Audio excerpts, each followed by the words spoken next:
Sería allá por 1768 o 1769. En plena plaza Porlier de Oviedo, en un lugar que ya no existe, un preso de dulce acento se exaltó hasta un extremo, quizás no inhóspito, pero sí penado por ley.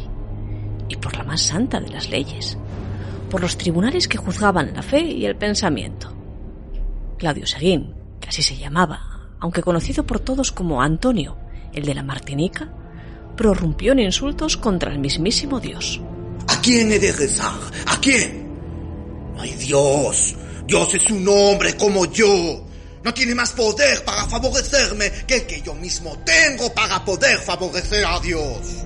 En insultos y en aseveraciones bastante sorprendentes. No hay Dios. No hay Dios. Ni hay infierno, ni hay demonios. Y además, Lucifer es mi primo. Hoy, apenas 6 páginas desvencijadas, frágiles y ennegrecidas por el paso de los años, dan cuenta de aquel curioso suceso que ocurrió en el antiguo castillo de Oviedo, y que tuvo por protagonista a un francés cuyo ideario no acababa de coincidir del todo con el de la Santa Madre Iglesia. Por contextualizar, todo esto que les voy a contar ocurre año arriba, año abajo, en 1770. Esa es la fecha en que Antonio N., en nombre supuesto, o Claudio Seguín, en nombre real, es juzgado por el Santo Tribunal de la Inquisición. Es el mismo año en que una princesa adolescente llega a la corte francesa para casarse con el futuro rey. Si les digo que su nombre era María Antonieta, ya comenzamos a cuadrar fechas. A Jovellanos aún le quedaban unas cuantas primaveras para redactar su informe sobre la ley agraria. En Alemania nacía un niño que revolucionaría la música. Se llamaba Ludwig van Beethoven. Y aquí, bajo el reinado de Carlos III, se compuso la Marcha Granadera, germen de cierto son que a buen seguro les va a sonar un poco. Ese año, el francés Claudio Seguín comienza a manifestar cierto hartazgo de llevar 4 o 5 inviernos, y sin pretenderlo, en nuestra tierra, en Asturias. ¿Y de qué forma? Que ni hay Dios, ni hay demonios, hombre. Ni cielo, ni infierno. Ocurre en la cárcel del castillo de Oviedo, de uno que ya no existe y que se levantaba por aquel entonces en lo que hoy conocemos como Plaza Porlier.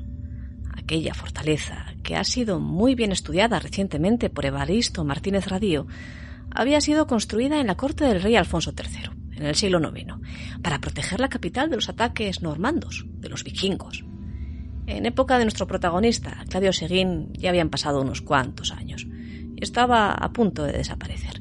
Lo haría en la Guerra de Independencia, en el siglo XIX, pero en lo que ahora nos ocupa, su función era la de cárcel de varones. Mire, señor, yo he delinquido como hombre, eso no se lo voy a negar. Como hombre sí, pero no he cometido ningún delito contra la fe. Y soy buen cristiano. Me vine aquí, a la España, a visitar a nuestro apóstol Santiago. Y en Oviedo iba a misa. Y estoy bautizado, y he comulgado, y a veces rezo. Y soy católico incondicional. Aunque sí que dije que Dios no existía. Bueno, sí que dije que Dios no existía. Convendrán conmigo que si Claudio Seguín le dijo semejante cosa a un señor inquisidor, es que estaba en un auténtico y real problema. Ay, que me abrazo de amor en la llama. Aunque la cosa no se crean, probablemente no pasó a mayores. Verán, resulta que Claudio Seguín había pasado a España desde Francia allá por el año 1765, dispuesto, según aseguró él al Tribunal Inquisitorial, a llegar a Santiago para visitar al Salvador.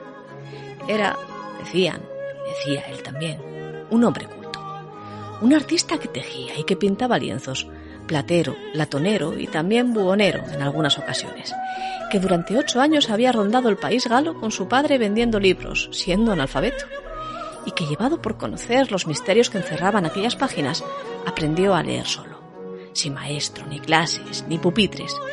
Con 28 años decide venir a España y ahí empiezan todos sus problemas, que no son pocos ni mucho menos. Vine con el fin de visitar a Santiago. Pasé por la Vizcaya a Santander, después a Oviedo. Y en Ribadesella me acompañé con un francés y un asturiano. Y se lió. El 8 o el 10 de octubre de 1766, junto a sus dos compañeros, decide robarle a un arriero que se llamaba Corraelaire y que vivía en Ribadesella. Los prenden en el lugar de tablado y la pena es ejemplar. 200 azotes a cada uno y al menos 3 años de cárcel a cumplir en la prisión de la Fortaleza de Oviedo. Y hasta ahí la justicia civil. El delito común que sí reconoce Claudio Seguín, que llevado, por cierto, por la vergüenza de verse preso, aseguró entonces llamarse Antonio de la Martinica, para no ser reconocido por otros conciudadanos franceses que pasaban aquellos tiempos por Oviedo mucho en peregrinación. Pero no tardaría en llegarle una justicia mayor, y tan mayor, la del Santo Oficio.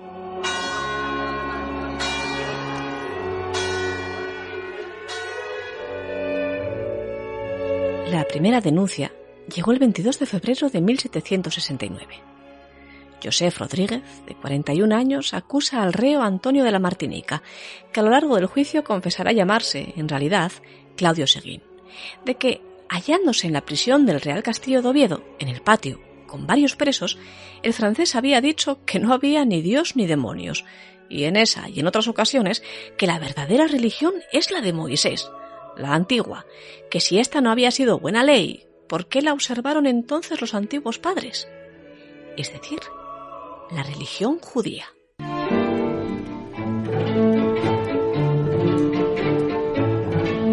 Estamos en el último tercio del siglo XVIII.